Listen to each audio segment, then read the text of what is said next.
சமீபத்துல சீமானந்தன் வந்து ஒண்ணு சொன்னாரு, தெருநாய்ங்கிறது எங்க இருந்தது, என்ன சடனா தெருநாய்ங்கிறீங்க எங்க? இதெல்லாம் நாய், நம்ம நாட்டுல நாயா இருந்தது. ஆங்கிலேயன் வந்தான் லேப்ரடாரு.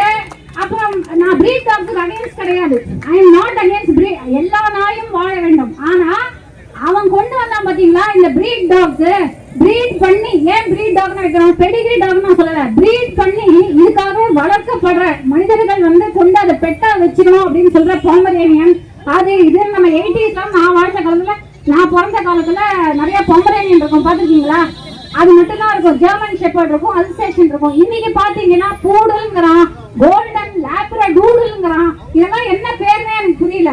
இந்த நாய்களை வீட்டில் வைத்து சோஃபாவில் வைத்து இது ஸ்பாக்கு அனுப்பி அந்த மார்க்கெட்டை சரி செய்வதற்காக அதை கொண்டு போய் பண்றதுனால நம்ம நாய் இருந்தது பாத்தீங்களா, நம்ம கிராமங்கள்லயும் நம்ம நகரங்கள்லயும் நம்ம வீட்டு வாசல்ல வந்து படுத்து கிடக்கும், ஒரு கல் இருக்கும், நம்ம சாப்பிட்டு சாப்பாடு அதுக்கு போடுவோம், அது மாட்டுக்கு சாப்பிடும், முடிச்சு அது மாட்டுக்கு ஏட்டு போயிடும்.